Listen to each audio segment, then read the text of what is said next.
भगवान श्री कृष्ण ने श्रीमद् भगवद गीता में कहा कि अर्जुन, प्राणियों के अंदर में होने वाले जितने भी तरह के भाव हैं, सात्विकः राजसस् तमसश्च, वे सभी मुझसे ही होने वाले हैं।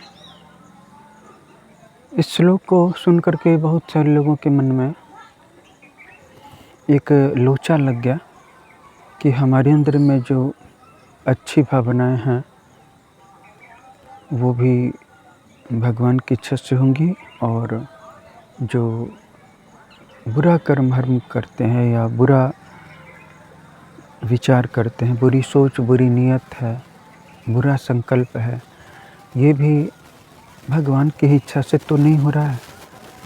अगर भगवान की इच्छा से हो रहा है तो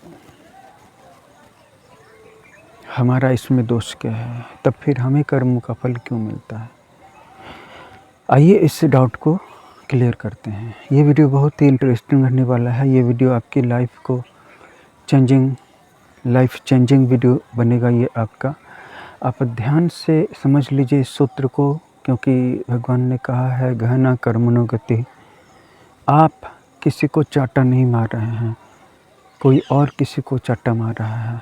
आप कह रहे हैं बिल्कुल ठीक किया, वो व्यक्ति जो था चाटा खाने के लायक था, तो आपको उसका दोष लगेगा।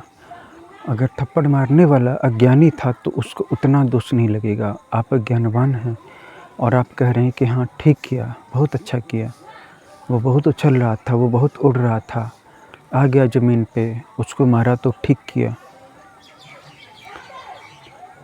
जिस व्यक्ति को थप्पड़ लगा, जिस व्यक्ति को तमाचा लगा, जिस व्यक्ति को चाटा खाना पड़ा, उस व्यक्ति को कितनी तकलीफ़ हुई, उसके साथ अभी कोई एम्पैथी नहीं है, कोई सिंपैथी नहीं है, कोई दया नहीं है। लेकिन जिसने मारा तो आपको खुशी है, मतलब कहीं ना कहीं आपको भी इच्छा थी कि मैं भी मार पाता। तो यहाँ पर भगवान ने कहा है कि यहाँ पर आप भी इन्वॉल्व हैं, अनुमोदन करने वाला, समर्थन करने वाला। कर्म किसी और ने किया है, आपने प्लानिंग तक नहीं की। आपने कोई प्लानिंग नहीं की कि हाँ चलो उसको सिखाओ कि तुम उसके पास जाना ऐसे ऐसे और एंग्री होने का नाटक करना और कोई वैलिड रीजन खड़ा करना और मार देना, और कोई कहे भी कि तुमने क्यों मारा तो बताना कि ऐसे ऐसे इसने भी मुझको गालियाँ दी थी, या इसने मेरे साथ ऐसा गलत काम किया था, चोरी की थी, झूठ बोला था, धोखा दिया था, तो मेरे पास चांटा मारने के अलावा कोई चारा ही नहीं बचा था। नहीं, मैंने इसके साथ कोई षड्यंत्र नहीं किया। मैं तो हमेशा साक्षी भाव से अलग ही रहा, तटस्थ ही रहा। लेकिन जब इसने इसको मार दिया और मुझे खुशी हुई और मैंने अनुमोदन कर दिया, भले ही वहाँ जाके किसी को कुछ नहीं बोला, न मारने वाले को बोला और न मार खाने वाले को बोला। इन दोनों के अलावा और भी पूरी दुनिया में किसी से मैंने कुछ नहीं बोला। तब भी अगर मुझे खुशी हुई कि ठीक किया, मारा ना, ठीक किया, तो मारने वाले को जितना पाप लिखा होगा उतना ही पाप मुझे भी लिखेगा। कोई व्यक्ति बिजनेस खड़ा कर रहा था, फैक्ट्री ओपन कर रहा था, स्टार्टअप स्टार्ट कर रहा था, या चलिए एक छोटा मोटा स्कूल ही खोल रहा था, कोशिश किया, साल 6 महीने में स्कूल बैठ गया, नहीं चला, मुझे खुशी हुई, बहुत अच्छा हुआ। स्कूल बंद हुआ कि नहीं हुआ? हाँ ठीक है, बहुत अच्छा हुआ। मैं भी वहाँ से उस पूरे पैराडाइम से एक्सपेल्ड हो गया, निष्कासित हो गया, मेरा भी पत्ता कट गया, मेरे लिए भी गेट बंद हो गया कहीं ना कहीं। गहना कर मनोगति। भगवान श्री कृष्ण जब गीता में कहते हैं कि हर चीज़ के आरंभ और अंत में मैं ही हूँ, मध्य में भी मैं ही हूँ, और जितने भी तेज युक्त या विभूति युक्त या बुद्धिमान या सुंदर पदार्थ हैं या जीव हैं या क्रिएशन है, वो सब मैं ही हूँ। क्रिएट करने वाला भी मैं ही हूँ, सारे द्वंद मैं ही हूँ, और जितने भी सात्विका तथा राजसस् तमसश्च भावाः, वो सारे भाव भी मैं ही हूँ या मुझसे ही होते हैं। इसका मतलब ये था, इसमें उनका आशय ये था कि हे अर्जुन, मुझसे बाहर तो जगत में कोई भी चीज़ नहीं है। जो ऊपर के 7 डिवाइन लोक हैं, भुवः स्वः, भू भुवः स्वः, भू को भी आप डिवाइन मान सकते हैं, क्योंकि भू का जो ऊपर का हिस्सा है वो डिवाइन है। भूलोक एकदम बीच में है। भूलोक से नीचे के 7 लोक हैं, पाताल लोक हैं, और जो ऊपर के 7 लोक हैं उनमें भूलोक भी है। तो हम लोग एक तरह से ऊपर की दुनिया में, ऊपर के लोक की दुनिया में हैं। भू भुवः स्वः महः जनः तपः सत्यम। मैं फिर से काउंट करता हूँ। भूलोक, भौगर्लोक, स्वर्गलोक, महर्लोक, जनलोक, तपहलोक तथा सत्यलोक। 7 लोक हो गए। सत्यलोक को ब्रह्मलोक भी कहा जाता है। तो ये 7 लोक हो गए। ये ऊपर की दुनिया है। हमारी जो पृथ्वी लोक की दुनिया, ये ऊपर के लेवल की दुनिया है। हालांकि ये ऊपर के लेवल की जो दुनिया है, तो ऊपर के 7 लोकों में सबसे नीचे के तल की दुनिया ज़रूर है, लेकिन फिर भी इसमें वो डिवाइनिटी मौजूद है। लेकिन जो नीचे की जो 7 लोकों की दुनिया है, जहाँ पर कॉन्फ्लिक्ट ज़्यादा है, जहाँ पर चुनौतियाँ ज़्यादा हैं, जहाँ पर अपोनेंट ज़्यादा बलवान है, और जहाँ पर दिन रात मानसिक जो भाव हैं वो विरोध के चलते रहते हैं, जिन लोगों के नाम हैं अतल, सुतल, वितल, तलातल, रसातल, महातल और पाताल। मैं फिर से रिपीट कर देता हूँ। अतल, सुतल, वितल, तलातल, रसातल, महातल, पाताल। इनमें पाताल लोक सबसे ज़्यादा डेंजरस प्लेस है, जहाँ पर आप हिल भी नहीं सकते। तो इनके बारे में बहुत रिसर्च की गई है, और quora.com पर, यूट्यूब पर तथा अन्य जगहों पर आपको इसके बारे में आर्टिकल्स या वीडियोज़ मिल जाएंगे। साथ ही ये भी कहा जाता है कि नीचे के लोक में ये 1000 फन वाले नाग रहते हैं या राक्षस रहते हैं। वो बात भी सही है कि उन उच्चतर विभूतियों का अधिकार है, और कहने का मतलब ये नहीं है कि नीचे के लोकों में डिवाइनिटी नहीं है या ऐश्वर्य नहीं है, सब वहाँ पर भी है। एक जनरल परसेप्शन जो है उसकी बात बता रहा हूँ कि विरोध भी है। ऊपर की दुनियाओं में विरोध नहीं है। भूवर्लोक, स्वर्गलोक, इन दुनियाओं में विरोध नहीं है। वहाँ पर सिर्फ प्रेम, हार्मोनी और पीस है। तो जब हम ये कहते हैं कि भगवान कृष्ण ने ऐसा क्यों कहा कि सारे भाव मुझसे ही होते हैं, चाहे वो सात्विक हों, राजस हों या तामसिक हों, तो उनके कहने का मतलब ये था कि चाहे वो ऊपर के लोगों की दुनिया हो या नीचे के लोगों की दुनिया, ऊपर के लोगों की दुनिया जैसे जैसे प्रवृत्ति है वैसे सात्विक भाव बलवान होता चला जाता है। बीच की दुनिया में राजस भाव ज़्यादा बलवान रहता है, और नीचे की दुनिया में राजस तथा तामस ज़्यादा बलवान हो सकता है। तो जब ये सारे लोग मैंने ही बनाए हैं, और ये सारी दुनिया मेरा ही क्रिएशन और मैं ही ये बना हूँ, तो जो जितने सारे भाव हैं वो इन्हीं से निकल रहे हैं।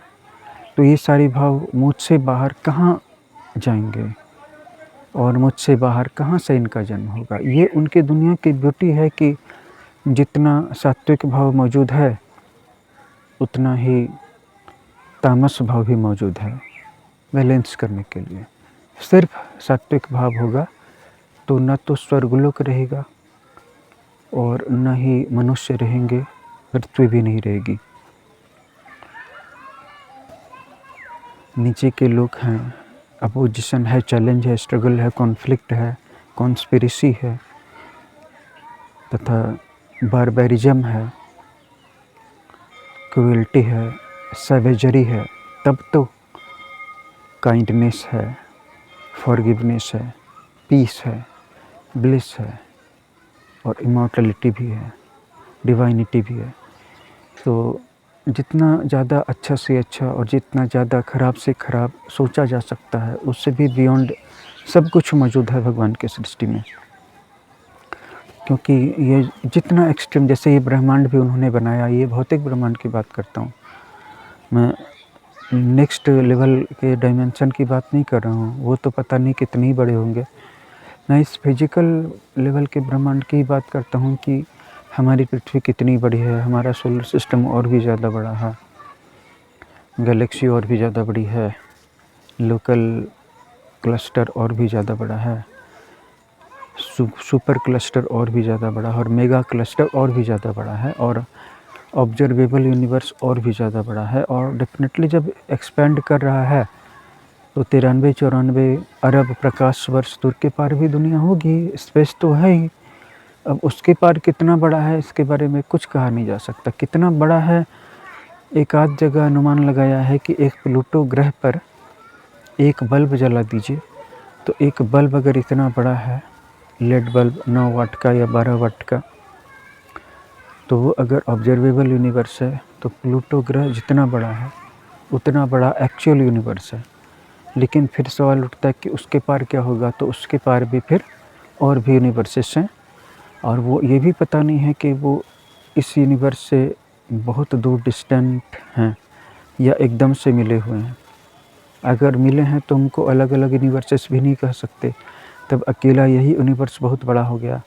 लेकिन चूँकि जैसे एक स्टार और दूसरे स्टार के बीच में स्पेस है, जगह खाली है, बहुत जगह खाली है, और एक गैलेक्सी और दूसरी गैलेक्सी के बीच में जगहें और ज़्यादा खाली हैं, ठीक उसी तरह से जो ब्रह्मांड, एक ब्रह्मांड से दूसरे ब्रह्मांड के बीच जगह खाली होनी ही चाहिए। अगर नहीं खाली होगी तो आपस में ये दोनों क्रैश कर जाएंगे सब मिल कर के।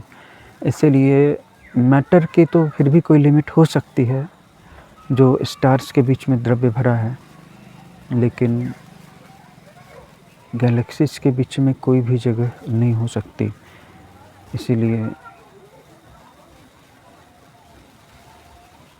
ये सोचना कि गैलेक्सीज के बीच में कोई भी जगह नहीं है अपने आप में ही गलत लगता है। गैलेक्सीज के बीच में और भी ज़्यादा जगह है तो यूनिवर्सेस के बीच में और भी ज़्यादा जगह होगी, और सारे जो यूनिवर्स हैं एक दूसरे से टकरा नहीं जाएं, इसीलिए वो एक दूसरे से दूर दूर पर सिचुएटेड हैं। अब कैसे क्रिएट हुए ये तो और भी ज़्यादा दूर है, जिसको वैज्ञानिक असल में अभी तक नहीं जान पाए हैं। थ्योरीज बहुत सारी हैं, बड़े बड़े नाम हैं, स्टीफन हॉकिंग हैं, अल्बर्ट आइंस्टीन हैं, फ्रेड हॉयल हैं, और भी मॉडर्न फिजिसिस्ट हैं, एस्ट्रोफिजिसिस्ट्स हैं। अब वो बोल देंगे तो एक आम आदमी के सामने, मास के सामने, पीपल के सामने मानने के अलावा कोई चारा भी नहीं है, क्योंकि हम लोग तो यहाँ अपने ही डिस्ट्रिक्ट में, जो अपने देश के, अपने स्टेट के, अपने ही एक छोटे से ज़िले में, तहसील में पूरी तरह से नहीं जानते हैं कि कहाँ पर क्या है, न घूमे हैं। तो इतनी विशाल तो हमारी धरती है, तो उस पूरे ब्रह्मांड के बारे में अगर कोई कुछ बोल भी देता है तो हम क्या ही कर सकते हैं, मानने के अलावा कोई चारा ही नहीं है। तो ये फिजिकल ब्रह्मांड भी इतना बड़ा है, तो इसके पीछे जो नेक्स्ट डायमेंशन छिपा हुआ है कितना बड़ा होगा। 11th डायमेंशंस तक की बात हम कर रहे हैं, क्योंकि उससे ज़्यादा कर भी नहीं सकते, क्योंकि इससे ज़्यादा फिजिक्स में प्रूव भी नहीं किया जा सकता। हो सकता है डायमेंशंस की संख्या भी 500 से ज़्यादा हो, 1000 से ज़्यादा हो। हाँ, जहाँ तक स्पिरिचुअल वर्ल्ड की बात है उसमें मैं आपको पक्का बता सकता हूँ कि जो हमारी पृथ्वी है इससे बहुत ज़्यादा डिवाइनिटी, एक्सपेंशन, विड्थ, लेंथ, ऐश्वर्य, वैभव, करेंसी पावर, टाइम एक्सपेंशन, सब कुछ बढ़ चढ़ करके है भूवर्लोक में। इसी वजह से जो अच्छे लोग हैं, दयालु लोग हैं, उनका अच्छा कर्मा उनकी करेंसी बन जाता है। और पृथ्वी लोक में आप 100 साल का जीवन मान लो जीते हैं, या 80-90 साल आप बचते हैं, यहाँ पर जीते हैं, अच्छे कर्म करते हैं तो भूवर्लोक में 2000 साल की ज़िंदगी मिल जाती है। और उन 2000 सालों में बहुत ज़्यादा अच्छी ज़िंदगी आप जीते हैं वहाँ पर, और वहाँ पर भी ग्रो करते हैं। कोशिश यही रहती है कि जब इतने थोड़े से अच्छे कर्म करने से हम यहाँ आए हैं, तो अगली बार जब हम मनुष्य बनेंगे तो और भी ज़्यादा अच्छे कर्म करेंगे, तो हमारी जो लेवल है वो और भी ऊपर उठेगी। भूवर्लोक में भी तो 9 या 10 उपलोक हैं, सब प्लेन्स हैं, सब डायमेंशंस हैं। तो ये सारी जो सात्विक या राजस या तमस भाव हैं, ये भगवान से ही आते हैं, लेकिन भगवान का इनमें कोई हाथ नहीं होता। वो आपको गिराने के लिए कोई कॉन्स्पिरेसी नहीं कर रहे हैं। जैसे अभी आप यहाँ पर मेरे साथ 1 घंटे बैठ जाइए और कुछ मत कीजिए, ब्रीदिंग पर भी फोकस मत कीजिए, 1 घंटे तक आप बैठे रहिए और अपने मन को देखिए। ये भी तो एक ध्यान है ना। बस देखिए, और कोई भी डिस्ट्रैक्शन नहीं हो, अपने मोबाइल को स्विच ऑफ कर लीजिए और 1 घंटे तक देखिए बस अपने मन को। तो कुछ समय तक आपके मन में कभी शांति की विचारधारा आएगी, कभी अशांति आएगी, कभी खुशी आएगी, कभी सैडनेस आ जाएगी, कभी क्षमा आ जाएगी, कभी क्रोध आ जाएगा। आपको लगेगा कि आपके अपने अंदर का दोष है, ऐसा नहीं है। आपके आसपास का जो पूरा परिवेश है, जो एरिया है, जो स्पेस है, वहाँ पर वो भाव अपने आप जनरेट हो रहा है। कभी क्रोध जनरेट हो रहा है, कभी क्षमा जनरेट हो रही है। तो जो लोग अवेयर हैं, मैंने कहा ना कि ध्यान तो बहुत सारे लोग बहुत सारा करते हैं, बताते हैं और करते भी हैं। ये विधि लेते हैं, ये कस के नाक बंद करते हैं और ये कस के सांस खींचते हैं, ये कस के आँखें बंद करते हैं, ये देखने की कोशिश करते हैं, बिंदु पे ध्यान लगाने की कोशिश करते हैं। सब ठीक है, लेकिन ध्यान में असल में अपनी तरफ से कुछ करना नहीं है, बस जो हो रहा है उसको होने देना है। तो जो हो रहा है वो क्या हो रहा है? वही हो रहा होगा ना जो हो रहा होगा, जो पॉसिबल है, जो पहले से होता आया है, जो आगे भी होता रहेगा।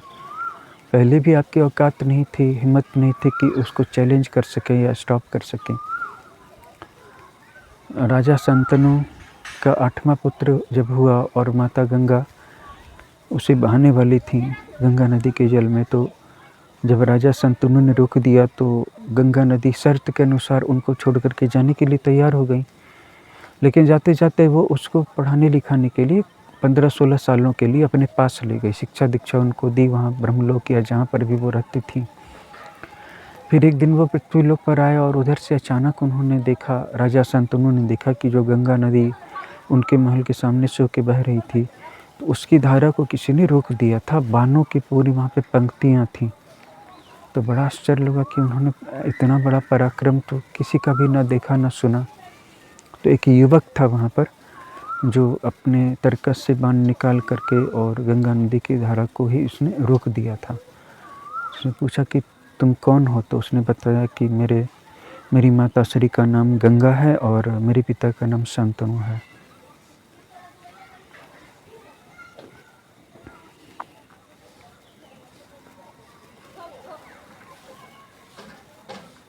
तो जैसा कि हम सब समझ सकते हैं कि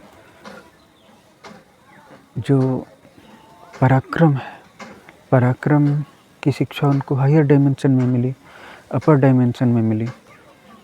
लेकिन उनकी क्षमता थी कि वो गंगा नदी की धारा को रोक सकते थे। इसी तरह हमारे आसपास जितने भी सारे लोग हैं आजू बाजू में, उनमें से जो लोग कमज़ोर हैं, नपुंसक हैं, नपुंसक का मतलब वो नपुंसक नहीं, नपुंसक का मतलब है कि जो अपने आप पर जिनका कंट्रोल नहीं, अपने आप के मामले में वो नपुंसक हैं, कमज़ोर हैं, अपने मन को वश नहीं कर सकते। तो आसपास से प्रकृति से खुद वाइब्रेशंस उठती हैं जब आप ध्यान करने बैठते हैं। और वो कौन सा ध्यान? ध्यान का मतलब ये है कि जिसमें कुछ करना नहीं है, जो हो रहा है होने देना है। आप तटस्थ होकर के देखते हैं, आँखें खुली रहती हैं, मैटर नहीं करता, आँखें बंद भी हैं तो मैटर नहीं करता है। बस जो हो रहा है होने देना है। अंदर में जो हो रहा है, नहीं भी हो रहा है तो उसी को होने देना है। अच्छा लग रहा है, होने देना है। अच्छा नहीं लग रहा है, वही होने देना है। विरोध नहीं करना, उसको बदलने की कोशिश नहीं करनी है। शरीर में क्या लग रहा है, शरीर में अनईजीनेस है, डिस्कम्फर्ट है, ठीक है, होने देना है। शरीर बहुत कंफर्टेबल है, ब्रीदिंग बहुत लाइट है, शरीर बहुत लाइट है, होने देना है। बाहर की दुनिया से आवाज़ें आ रही हैं, बच्चे चिल्ला रहे हैं, होने देना है। चिड़िया चहचहा रही, होने देना है। कर्कश कान फाड़ू डीजे की आवाज़ बज रही है, होने देना है। अंदर में विचार उठ रहे हैं, होने देना है। तो अंदर के विचारों के जब आप साक्षी बनने लगोगे तो आपको पता चलेगा कि ये विचार असल में आप में उठ ही नहीं रहे, ये सृष्टि में उठ रहे हैं। और इसी को भगवान श्री कृष्ण ने कहा कि वो मुझसे ही होने वाले हैं। कभी क्रोध की लहर उठेगी तो आसपास सब जगह उठेगी। वो सबके मन में भी है और मन से बाहर भी है। जो लोग नपुंसक टाइप के लोग हैं, मतलब जिनका अपने मन पर कंट्रोल नहीं है, बाहर की दुनिया में बहुत बलवान है। पड़ोसी को पीटने में बलवान है, पत्नी को पीटने में बलवान है, पत्नियाँ पति को पीटने में बलवान है, माँ बाप बच्चे को पीट रहे हैं। वो इस बात को जान भी रहे हैं कि बच्चा है अपना, किसी और के बच्चे को पीटेंगे तो अनर्थ हो जाएगा। अपना बच्चा कुछ कर नहीं सकता है, किसी से कंप्लेन कर भी नहीं सकता है, निरीह है। अपना बचाव करना जिसको नहीं आए और जो सामने वाले के अत्याचार को सहन करता चला जाए और सहने के लिए मजबूर हो, तो उसके साथ हम वहशी हैं। इस मामले में हम बलवान हैं, लेकिन अपने मन में उठने वाले विचारों को रोकने का हमारे पास कोई आइडिया नहीं है। उसके मामले में हम नपुंसक हैं। तो ज़्यादातर लोग दुनिया में इसी तरह की ज़िंदगी जी रहे हैं और ये एक वास्तविकता भी है कि अगर आप अपने विचारों को लड़ करके रोकना चाहेंगे तो रोक नहीं पाएंगे। आपको अपने विचारों को साक्षी भाव से देखना होगा और इसीलिए भगवान श्री कृष्ण जब ये कहते हैं कि सारे भाव चाहे वो सात्विक हों, राजस हों या तामस हों, वो मुझसे ही होते हैं, तो उनके कहने का अर्थ ये है कि इन विचारों को रोका भी नहीं जा सकता है। रोका तो उस चीज़ को जा सकता है ना, जिस चीज़ को शुरू किया जा सकता है। तुमने शुरू भी नहीं किया था तो तुम कैसे रोक सकते हो। इसलिए भगवान श्री कृष्ण ने गीता में जहाँ जहाँ पर भी जो कुछ भी कहा है, हर एक वाक्य के पीछे एक ध्यान की विधि छिपी हुई है। तो इस श्लोक में भी ध्यान की वही गहरी विधि छिपी हुई है कि अगर मैं यहाँ पर बैठा हुआ हूँ और मैं बस खुली आँखों से देख रहा हूँ अपने अंदर में चलने वाले अनुभवों को और बाहर की दुनिया में घटने वाली घटनाओं को, जो कुछ भी दिख सकता है। इसके अलावा मेरा दिमाग जहाँ जहाँ पर जा सकता है, मेरा मन जहाँ जहाँ पर जा सकता है, मेरी यादें मुझे जहाँ जहाँ पर ले जा सकती हैं, wherever my memories can lead me, can take me to, तो वहाँ पर मैं जा सकता हूँ, आई कैन गो। तो अब हम यहाँ पर बैठ करके क्या करेंगे कि विचारों को सिर्फ देख ही सकते हैं और जब देखेंगे तो अचानक किसी मोमेंट में ये रियलाइजेशन होगी कि ये विचार तो मेरे अंदर थे ही नहीं कभी।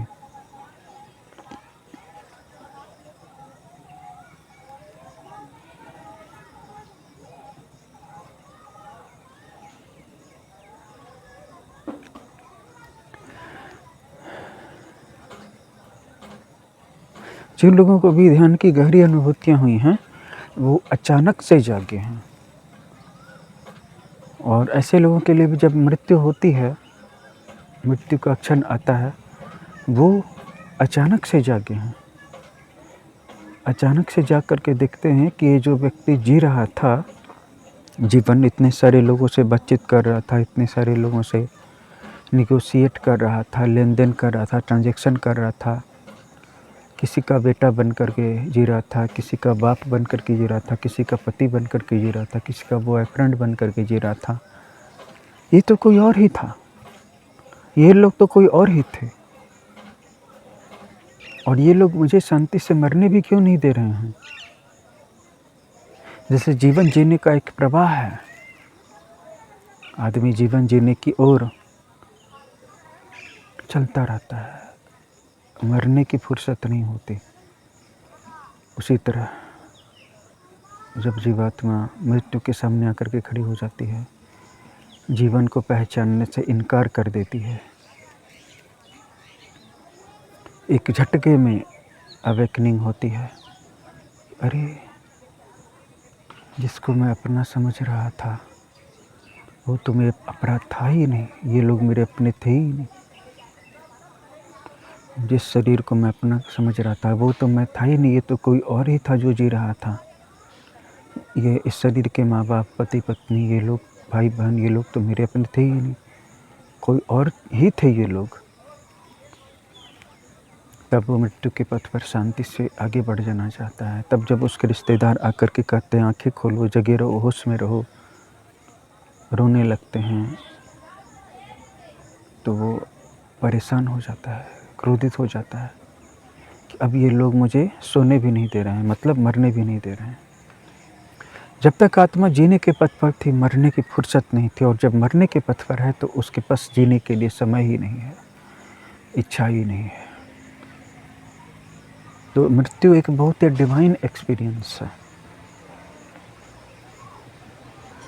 और जब भी आत्मा जागती है वो कोई ग्रेजुअल स्टेप्स नहीं होते हैं, वो सडन अवेकनिंग होती है। जैसे लोग कहते हैं कि मैं धीरे धीरे सुधर जाऊंगा या मैं धीरे धीरे ध्यान करने लगूंगा, कि ध्यान करके आप पहुँचेंगे कहाँ? अपने ही स्वरूप तक पहुँचेंगे, अपनी आत्मा तक पहुँचेंगे, जो न जीवन में है न मृत्यु में है, जिसके लिए सब बेकार का तमाशा है।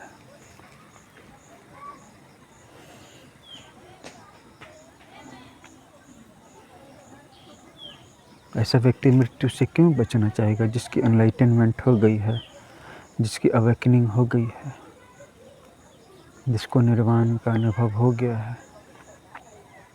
निर्वाण का अनुभव सारे अनुभवों से परे है। निर्वाण वो स्टेज है जहाँ पर आप बचते ही नहीं हैं, लेकिन जहाँ पर जाने के बाद फिर आपको कोई भी चीज़ ख़त्म भी नहीं कर सकती है।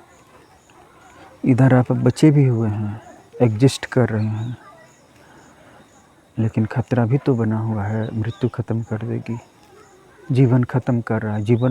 जीवन मृत्यु नहीं है क्या? जीवन भी तो पल पल आपको ख़त्म कर रहा है। सारी ऊर्जा पी रहा है जीवन। निर्वाण में आप जा कर के भयभीत हो जाते हैं, सहस्रार में आपकी समाधि लग जाती है, एग्जिस्ट ही नहीं करते हैं वहाँ पर। लेकिन एक फ़ायदा भी है कि जब आप एक ऐसे बिंदु पर चले जाते हैं जहाँ पर आप एग्जिस्ट ही नहीं करते हैं, तो वहाँ पर अब कम से कम आपकी मृत्यु नहीं होगी। इसलिए सहस्रार में समाधि का अनुभव, जहाँ एक और बहुत ही रिलीविंग है, रिलीफ से भरा है, वहीं दूसरी ओर बहुत ज़्यादा आतंकित भी कर सकता है। लेकिन जैसे जैसे जीवन में हम मैच्योर करते हैं, वैसे वैसे उस सहस्रार और सहस्रार के पार की समाधि को स्वीकार करने का, उसमें लीन होने का, उसमें डूबने का साहस भी बढ़ता है। नहीं तो ध्यान भी बहुत स्केरिंग है, बहुत डरावना है ध्यान। कि ध्यान में आखिरकार आप कहाँ जाएंगे? ऐसी जगह पर जाकर के खड़े हो जाएंगे जिसके पार जाने की जगह नहीं है। इस ब्रह्मांड में भी अगर आप चलते चलेंगे तो कभी न कभी किसी ऐसी जगह पर जाकर के ज़रूर खड़े हो जाएंगे जिसके पार जाने की जगह ही नहीं है। इसलिए सोच लीजिए, अगर साहस है, नपुंसकता नहीं है बल्कि पौरुष है, अगर सच्चे अर्थों में आप में स्त्रीत्व है, सच्चे अर्थों में आप में पुरुषत्व है, आप लोग अगर स्त्री पुरुष कहलाने के योग्य हैं, भगवान ने इतना अच्छा शरीर दिया है, इतना अच्छा जीवन दिया है, लेकिन फिर भी सोच लीजिए, क्योंकि भगवान ने फ्री विल भी दिया, स्वतंत्रता भी दी है। अगर मृत्यु लोक में ही रहना है, दिन रात डिस्परेट रहना है कि कुछ खो रहा है, छूट रहा है, उसको बचाने की कोशिश करनी है, करते रहनी है, करते चले जाना है, यानी तो आगे बढ़ कर के मृत्यु को स्वीकार ही क्यों न कर लेना है। क्योंकि मर तो वैसे भी आप जाएंगे ही, काल छोड़ेगा नहीं। शरीर के छूटने से पहले ही अगर आप मृत्यु को जीत लें और जीवन के पार उठ जाएं, यही तो ध्यान योग का वास्तविक और आखिरी लक्ष्य है। और है क्या? ध्यान आपको इसलिए नहीं करने कह रहा हूँ कि इससे आपको एक नौकरी मिल जाएगी या कहीं से धन आ जाएगा।